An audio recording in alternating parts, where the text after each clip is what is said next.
Establishment থেকে শুরু করে অনেকগুলা শক্তি সর্বাত্মকভাবে চেষ্টা করেছে জাতীয় নাগরিক পার্টি এনসিপি যাতে রাজনৈতিক শক্তি হিসেবে দাঁড়াতে না পারে। ইভেন এই নির্বাচনেও এই ধরনের অনেক ষড়যন্ত্র হয়েছে এবং এনসিপি যে এর মধ্য থেকে এই প্রতিকূলতা ষড়যন্ত্রের মধ্যে থেকে 6টি আসন পেয়েছে, এটা অনেকের কাছেই অনেক বিস্ময়ের ব্যাপার, কারণ নানান সকল ষড়যন্ত্র ছিল যাতে এনসিপি একটি আসনও না পায়।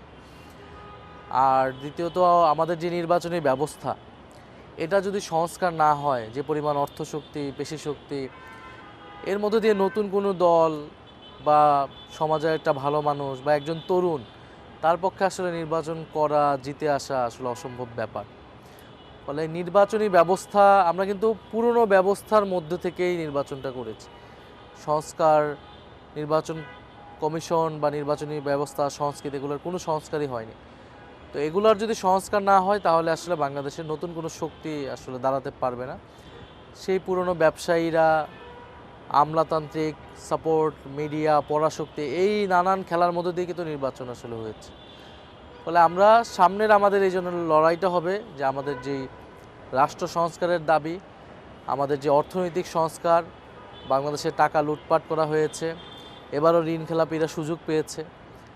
ফলে এই পুরনো বন্দোবস্তটাকে ভাঙা এবং বাংলাদেশটাকে পরিবর্তন করা নতুন আমাদের কাছে অবাক করার কোনো ঘটনা না, কারণ বিএনপি বা এখন যে সরকারি দল, তারা যে সংস্কার চায় না, এটা তো অভ্যুত্থানের পরপরই বোঝা গিয়েছে। তাদের বক্তব্য, তাদের আচার আচরণ সব কিছু থেকে খুব পরিষ্কার ছিল তারা আওয়ামী লীগের জায়গাটায় যেতে চাচ্ছে, আওয়ামী লীগকে রিপ্লেস করতে যাচ্ছে, পুরনো ব্যবস্থাটাকে রেখে, পুরনো সংস্কৃতিটাকে রেখে। এ কারণে তারা সংস্কারের বিরোধিতা করেছে প্রথম থেকেই। তাদের 31 দফাতে তারা নিজেরা যে প্রতিশ্রুতি দিয়েছিল আন্দোলনের সময়, সেই প্রতিশ্রুতিও তারা রক্ষা করেনি। ফলে তারা শপথ নেবে না, তারা পুরনো সংবিধানের কথা বলবে, সাংবিধানিক ধারাবাহিক যা যা আওয়ামী লীগ বলেছে, যা যা আওয়ামী লীগ করেছে, তার অনেক কিছুই আমরা তাদের ভিতরে দেখতে পাচ্ছি। এটাকে আমরা খুব স্বাভাবিকভাবেই দেখছি, স্বাভাবিকভাবেই মনে হচ্ছে, এটা আমরা অবাক হচ্ছি না।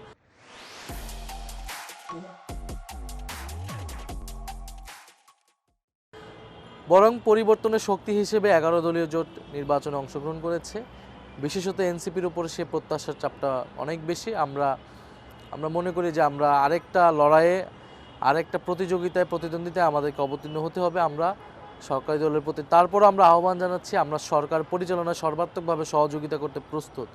আমরা এখন আবার আন্দোলন, দেশে হানাহানি পরিস্থিতি, দেশের এখন যদি মাঠে আন্দোলন পরিস্থিতি তৈরি হয়, তাহলে কিন্তু দেশে বিনিয়োগ আসবে না, অর্থনৈতিক যে ধাক্কা সামলে ওঠার চেষ্টা করছে বাংলাদেশ, এটা পারবে না। তো সেইটা থেকে তো সরকারি দলকে ঠিক করতে হবে। আমরা তো বলছি যে আগের মতো না, আমরা সরকারি দল, বিরোধী দল একসাথে কাজ করতে চাই, কিন্তু তারা যদি ন্যূনতম জায়গা না রাখে আলোচনা করার বা একসাথে কাজ করার, তাহলে তো সম্ভব না।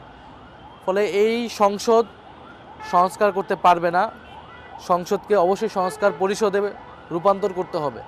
তো তারা যদি শপথই না নেয় এবং তারা যদি মনে করে তারা একলা দেশ চালাবে, তাহলে তারা একলা সেটা সিদ্ধান্ত নিতে পারে। কারণ সংস্কার পরিষদ যদি না হয়, এই সংসদে আমাদের থাকার কোনো আসলে কারণ নাই, কোনো লেজিটিমেসি নেই। কারণ মানুষ আমাদেরকে ভোট দিয়েছে সংস্কারের জন্য, হ্যাঁ ভোটের জন্য আমাদেরকে ভোট দিয়েছে। তো তারা যত দ্রুত এটা করবে, তত দ্রুত আমরা সংসদের এবং সংস্কার পরিষদের কার্যক্রম শুরু করতে পারবো। আর না হলে আমরা এই সংসদে বেশি দিন আমাদের পক্ষে থাকা সম্ভব হবে না, রাজপথে আমাদেরকে আমাদের অবস্থান গড়ে তুলতে হবে। আমাদের সব দলের প্রতি তো আহ্বান যে জুলাইকে আমরা সবাই মিলে যাতে আঁকড়ে ধরতে চাই। কারণ আজকের এই বাস্তবতা, আমরা কথা বলতেছি, এই নির্বাচন সব কিছু সম্ভব হয়েছে জুলাইয়ে মানুষের আত্মত্যাগ। তা আমরা তো সেই আত্মত্যাগকে শ্রদ্ধা করি এবং মানুষ যেই কারণে আত্মত্যাগ করেছে, আমরা সেইটাকে ধারণ করে রাজনীতি করতে চাই, যেটা হচ্ছে একটি গণতান্ত্রিক বাংলাদেশ, বৈষম্যহীন, অন্তর্ভুক্তিমূলক সকলের বাংলাদেশ। ফলে জুলাইকে আঁকড়ে ধরাটা কোনো অপরাধ না, মুক্তিযুদ্ধকেও আঁকড়ে ধরাটা অপরাধ না। আমরা মুক্তিযুদ্ধকেও আঁকড়ে ধরতে চাই, আমাদের ধর্ম, সংস্কৃতি, ইতিহাস সব কিছুকে আঁকড়ে ধরি।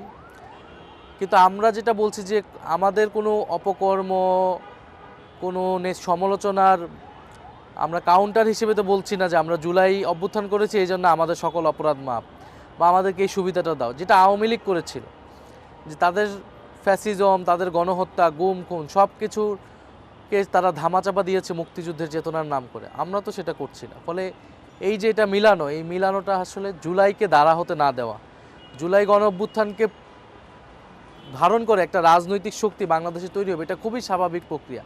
এই স্বাভাবিক প্রক্রিয়াকে অনেকে বাধা তৈরি করতে চায়, যারা আসলে চায় না জুলাই গণ অভ্যুত্থান নতুন রাজনৈতিক শক্তি এটা আসলে বাংলাদেশে দাঁড়াক।